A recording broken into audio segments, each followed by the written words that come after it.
Welcome to the next episode of our Roundtable Ops in Motion. I am Kawal, co-founder and CEO at Digital DI Consultant. And in this episode, we are guiding our conversations around marketing operations. We will chat about how marketing professionals work tirelessly to improve an organization's operational efficiency. And marketing operational professionals play a vital role in marketing effectiveness and scalability. They bring data, team, technology, and processes to ensure everything runs smoothly and delivers measurable impact. Today, I'm joined by Mike Rizzo. I don't think he needs an introduction. He's one of the known faces in B2B marketing, and especially for what he does in the marketing operation world. Hey, Mike, good morning. And thank you for joining us today. Yeah, no, thank you so much for having me join. It's humbling for you to say that my face is recognizable. I do my best to stay outside of the posts and all the things that I still have to do. I think the whole point of the community, though, at the end of the day, is to bring all of the wonderful expertise together from those practitioners out there, and I'm just happy to be involved. So yeah, Okay. glad to be here No, though. thank you. I think I'm not being humble. You're being humble by saying that. So, yes, I see you begin your career at sports good company as an account manager and then transition to marketing. And now you are heading one of the marketing communities in the B2B world. Mike, I would love to hear about your career path. How did you begin? What was your journey? I mean, really exciting to know about it. Sure, sure. Yeah, happy to share more. Believe it or not, I actually knew I wanted to be in marketing from a very young age. I was probably, I believe I was 6 or 7 at the time. And That's nice. so, yeah, it's a bit of a strange story in that regard, because I don't think kids quite that young think about Yes. those things. I don't think, but No. I had an idea for a commercial, and my idea for this commercial involved sort of two brands: Pepsi, the drink Pepsi, and the most popular video game at the time, which Okay. was the James Bond 007 game. So Okay. someone had described to me that my idea for this commercial was marketing. And so lo and Okay. behold, I was like, oh, I'm going to be a marketer one day. And so I really did go from once I started my professional career. I was fortunate enough to pick up a role for the very first time as a result of being in that account manager role at Chick Sporting Goods. I met one of my customers. They offered me an opportunity to come work for them at what is now known as a SaaS company. And I ended up helping them actually do a couple of migrations between CRMs and marketing automation platform within the short amount of time that I was there. And inbound at the time was on the rise in terms of that Mm. sort of Yeah. go-to-market motion. And prior to my start at this organization, I actually got a really healthy respect for marketing on the digital side because I started in ad tech. And so I was able to take what I learned from the ad tech side. You know, we do a bunch of display ads all over the web. I was learning a little bit about code and how to format those for displaying on our ad servers. And I took that respect and desire to learn more code to this B2B SaaS company, and I helped them effectively figure out how to send a newsletter. That was my charter, so to speak. And the rest sort of grew from there. I fell in love with the inbound motion. I fell in love with marketing automation and CRMs and operations in general, given the two migrations that I had to do while I was there. And I just forged like full steam ahead into what eventually became known as the marketing operations role, typically at B2B sort of SaaS companies and startups, like earlier stage companies. So that's kind of the brief history of me and how I got into marketing ops in general as a category. Okay, nice. That's really nice to know about your love for marketing that you had at the age of 6. Yeah. Kids do not think about having a career into anything at that age. That's really interesting. Yeah. Mike, I can't pretend like I was really thinking about my career. I just had an idea for a commercial, and someone told me that that was marketing. So it's not like I really okay. knew that I wanted to be a marketer, but as I think back on my life, I must have sort of gotten my affinity for marketing basically at that point. So anyway, sorry. That's fine. So nice. Thanks, Mike, for nice and thank you. And I loved hearing from you the way you spoke about your childhood and your, career transition and all that. That's really nice. So, Mike, at what point you felt that marketing operation really started becoming its own role, rather than just a collection of extra tasks on someone's plate? How it was earlier. Like one of the tasks was given, you have to create the report, you have to send this email out, you have to, create the list. Was it a moment when you felt that companies began recognizing MOPS as a dedicated function with like some influence or real influence? So, how do you think like the role like marketing operations started? So what was your view on that? Yeah, so marketing operations by practice, by title and sort of functional area really has been around for about, we're coming up probably on about 20 years, I would say, in formality. The start of marketing operations as a practice, I think really a lot of the credit goes back to sort of like Eloqua and really Marketo. When Marketo got started in 2006, that Yes. was a platform that is definitely more structurally organized in terms of campaign infrastructure and repeatable programming, tokens, and all of those things. And obviously over time it added more features. But in order to use it, it wasn't necessarily built for like what I would refer to as the marketeer, right? Someone who's just sort of a Hmm. generalist marketer. And this was the era of marketing automation, right? And they were making waves alongside some of the other players. And what ended up happening is marketers were being sort of given the task of, similar to me, right? Like figure out how to send a weekly newsletter, et cetera. Basically, marketing automation was on the rise. And what needed to happen rapidly was setting up the infrastructure to be able to do marketing automation in any scalable way. And, 20 years later, we're still talking about a lot of the same problems, but a lot of us figured out how to do all that stuff. So I would say, it really started and was amplified. Truly, marketing operations, I think, was owned from a topic and sort of category perspective by the Marketo Nation and like all their Yes. super users and stuff like that. And after it got acquired by Adobe, we started to see a bit of a shift in the market in terms of who was talking about marketing ops, and then RevOps was on the rise and all these things. So Yeah. yeah, I would say that's when it really started to become more formalized. But, I don't know. Like, what about you? So you've been in marketing, I don't know, for quite some time now, right? I imagine. I'm sure you'll be able to share a little bit of your history. I'm sorry that I don't know it by heart, but like, what evolution have you seen in like the past 7 or 8 years? So, roughly half of that time. Like, I don't know. What's your perspective on it? Sure. Thanks for asking the question. So I would say like I'm always biased, and I feel marketing operation professional are the people who or their role is like, adding a lot of impact in creating revenue in any of the organization. So we are like, and when I look back like a decade ago when I started in marketing operation, the role seems to be like very different from what it is today. The marketing operation role was like a support function. So you heavily rely on just sending campaigns, right? We were like, we have this bunch of campaigns that needs to go out next month. So let's plan it out, have this list. These are the audiences that it has to go. And maybe just think of scoring model and just build something into it. So those things were the thing that, we used to do. We had tools like MailChimp, we had tools like Eloqua. So they kind of provided the platform to do that was sufficient, but then it was not giving, entire holistic, process that I think operations that's been done today in the marketing operation world, right? So I would say Yeah. like this role has matured to a way that we have become like a strategic pillar of marketing. We are no longer like people who just push the button to send the email out, to push the button to, list import it and clean those lists and, working on the Google Sheets to get this on the drive and, push it through this tool to that tool. So that was like happening. And there was alignment. So we have like evolved in a way that we have bring alignment to different teams. We have built them together. So marketing, sales, and customer success are able to see the same information across different tools, at the same point of time. Earlier, it was not possible. So the syncing has an issue. Integration was an issue. We had to build so many. Sometimes I have started learning code. I'm not from the coding background, but I had to do that because that was a requirement of the role. Yeah. Especially rendering of emails, like it was not very easy to fix the rendering of emails. You have just to go and you have to write some kind of code.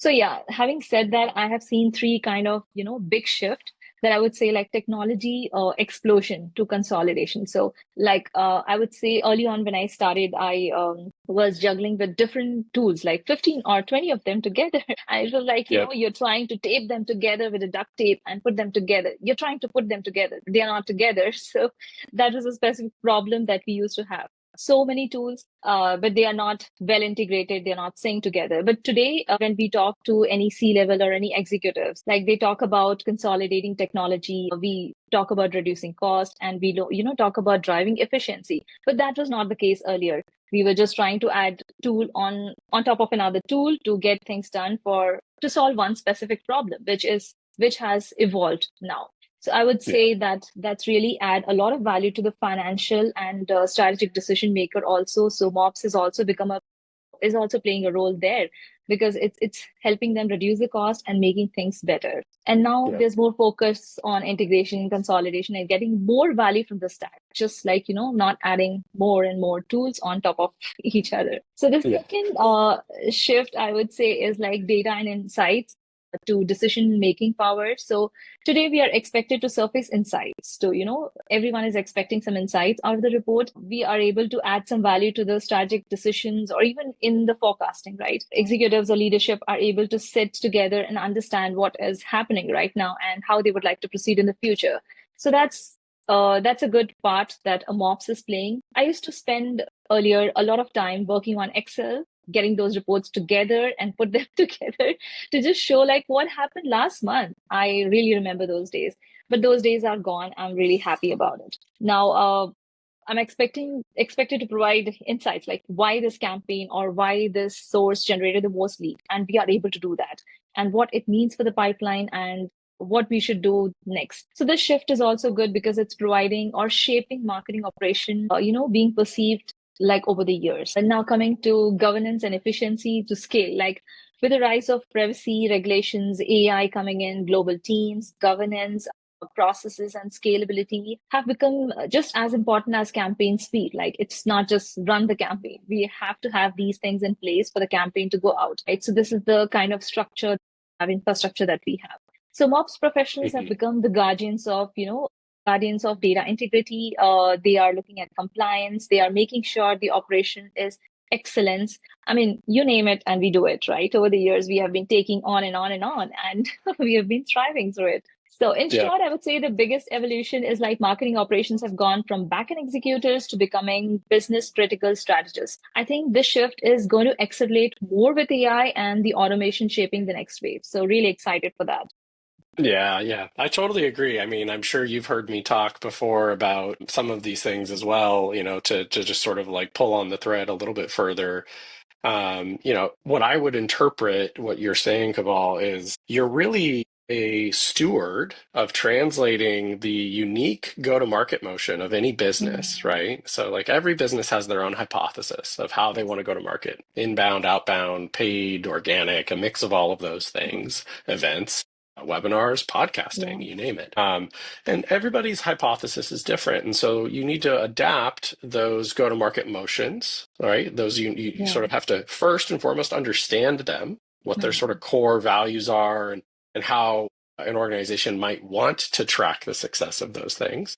And then you need to create an environment that translates that unique sort of go-to-market hypothesis to the art of the possible with technology, right? And create a buyer's journey yeah. that ultimately no one else really focuses on, right? It's truly a unique role in that we are trying to identify visitors and intent and signal. We're trying to do all of that before I even know your name, right? Yeah. We use UTM Yes. parameters to track Yes. efforts and campaigns and watch what's working or what's not working. And so we are looking before you even enter the proverbial funnel.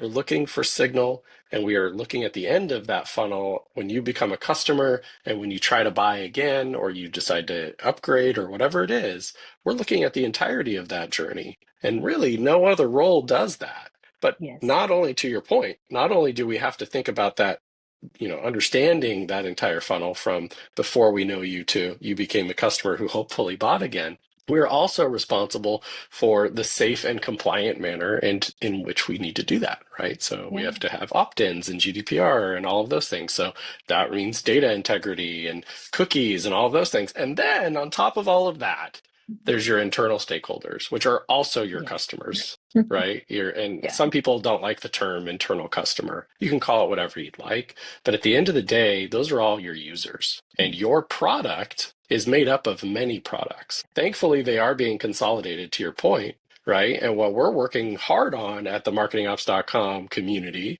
is what does it mean to be a certified professional in this Yeah. field? And how do you get recognized for your strategic value? To your point, Kawal, I agree with you. We are being seen as strategic leaders, Yeah. and we're translating that unique language to the art of the possible with technology in what I would call the go-to-market tech stack and the go-to-market product, right? And so really we're becoming what we hope will be the certified GTM PM, the go-to-market product manager. And that's what we're working hard on at marketingops.com. So I Yes. love everything you just said. That is definitely in line with, it's just like another vote of confidence and encourages me, because you're a member of our community, obviously, encourages me that we get to keep sort of forging a path together and helping educate the organizations out there on the criticality of having someone in this role inside of their organization or a team for that matter, right? Hiring an agency or consultant. Sometimes it's better to do that. But okay, so we've talked about your history. I love it. You had these like shifts, these three pillars. I wanted you, because I get to talk about this all the time, but could you maybe highlight the value that MOPS is like bringing to the table today? Like, what do you think is some of like the more poignant things that is happening? Sure, absolutely. I would love to talk about it. So for me, the value of marketing operation really come alive when I look back at moments where marketing MOPS has completely changed track of how a team was functioning or working. They have really changed it totally.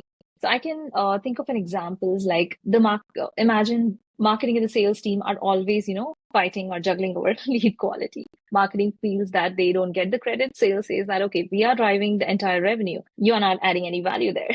So as a MOPS consultant, one can really re-architect the lead scoring model, or they can, clean up the routing process. And this can actually help in conversion rates to be better. And these two teams can be aligned together so they follow one definition of qualified leads. So that's the value MOPS bringing in by turning these friction into flow. I mean, it's not just super easy as I said it, but it can be definitely done. And another example I can think of is an organization who is paying for like 20 plus tools or 50 plus different tools. Maybe all of them are not utilized effectively. So by running an audit, we can see where we can cut redundancies and where we can consolidate licenses. So then organization can save a lot of money by, doing these changes in there.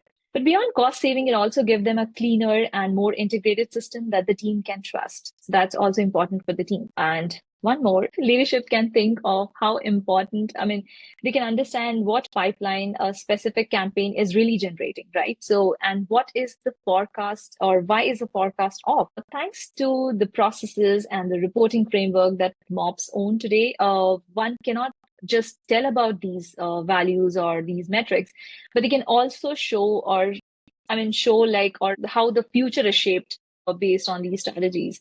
And that's when you realize that MOPS isn't just keeping the lights on, but they are enabling, smarter decisions across the businesses. So just to consolidate, I would say like MOPS can connect the dots between tools, data, teams, and processes.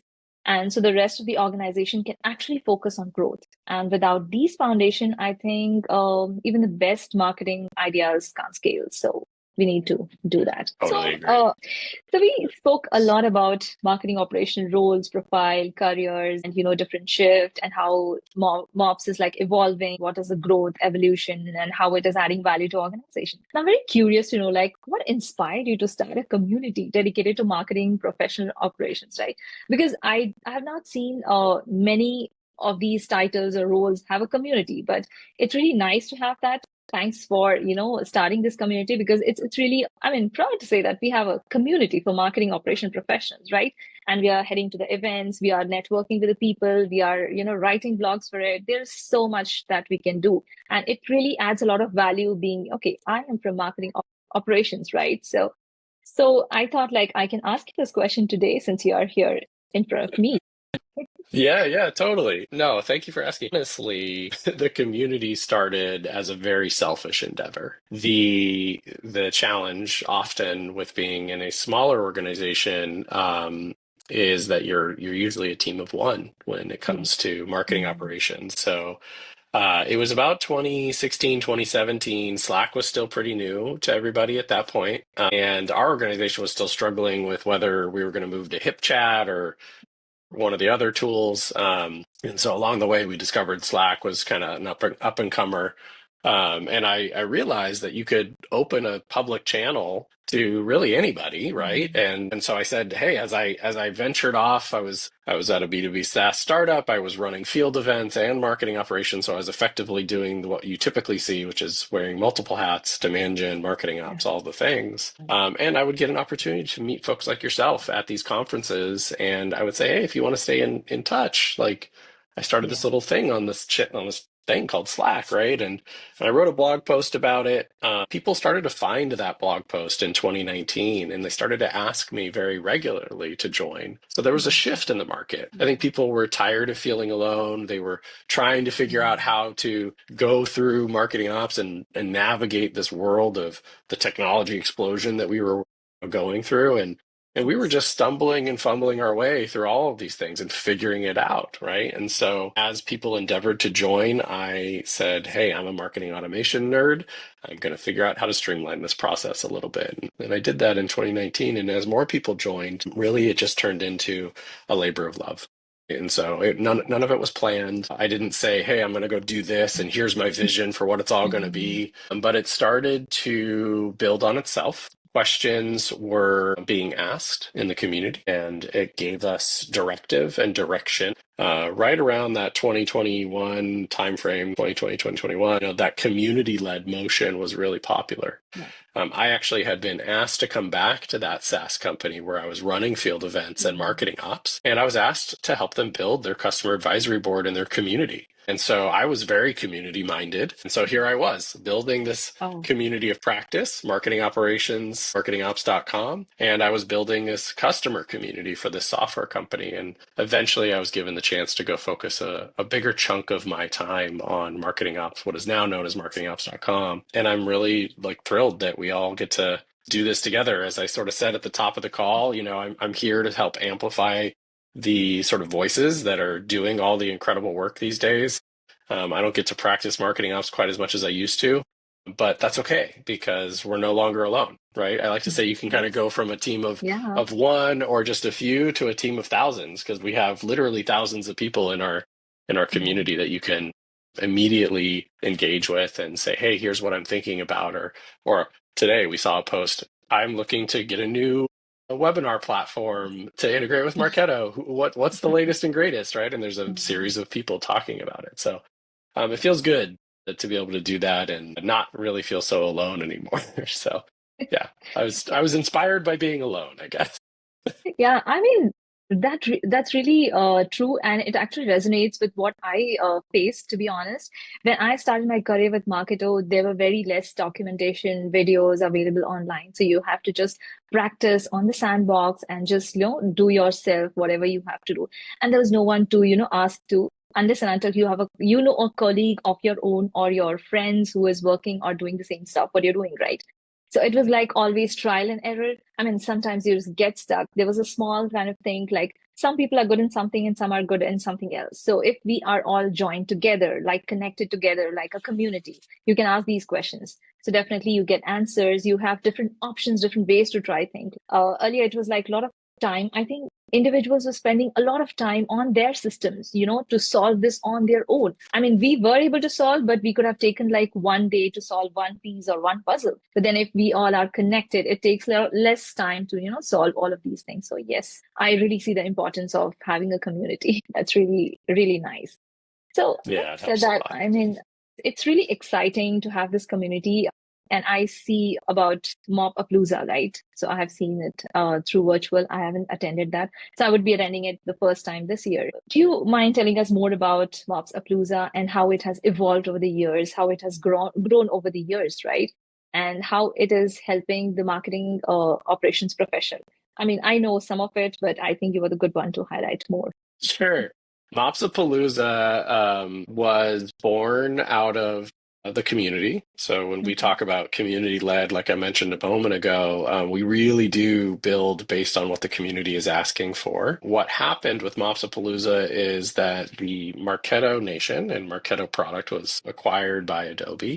Many of those Marketo champions who loved to share their expertise were no longer able to do so, at least not in the sort of quantity of speaking opportunities that they used to have. And so many of those champions came to me and said, would it be possible to host an event that gives us some of the places to speak and share our knowledge? And my natural response, now is obviously yes. I would love to do that, but we will be an agnostic event, so we won't just be focused on one platform like Marketo or HubSpot or any of the others. We'll go broadly to help talk about the profession and the career and support each other. And so Mopsapalooza was born. We did the event just 2 years ago. For the first time, we had 350 people show up in the very first year in person. We had an online audience as well. So we topped about 650 total people between the two sort of groups, right? The online and the in person. And then if you fast forward to the next year, we actually had 437 people come last year to the event in person, similar numbers to the online experience. And this year, to be perfectly honest with you, the thing that I've learned about planning events is that it's a total black box. You really have no idea what's happening until you get there.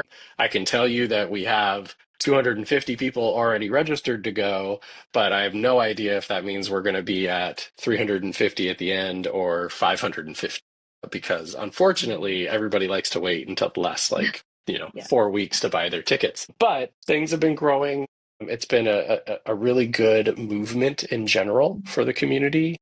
It's a nice manifestation to bring people together and share their knowledge, reconnect with old friends and make some new friends. But ultimately, it is really just about continuing to push the career forward, right? The vocation of marketing operations forward in a way that doesn't feel like you're being sold products the whole time.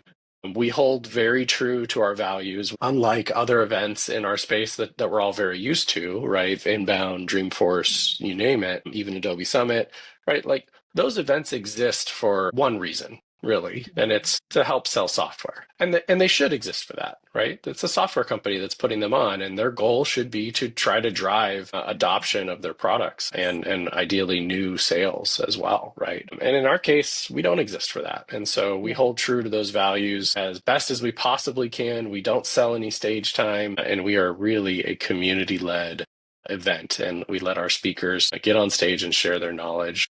They can talk about product if they want, but generally speaking, they stay pretty far away from specific tools so that we can really help the broader audience really learn what it takes to be successful in this career. And it's been an absolute pleasure to build it so far. I will say on the other side of it, 2.5 years later, and 3 years later, I will continue to reiterate that it is both the best and worst decision I've ever made in my life. I learned so much. I've had a lot of fun building it, and it is absolutely one of the hardest things that I've ever done. But both like from a stress and personal, perspective, but also like from a financial perspective, it's incredibly challenging to host an event the way that we do. And for those of you watching or listening to this, we put on. It's not just like some pipes with black curtains. Like it's a full scale event.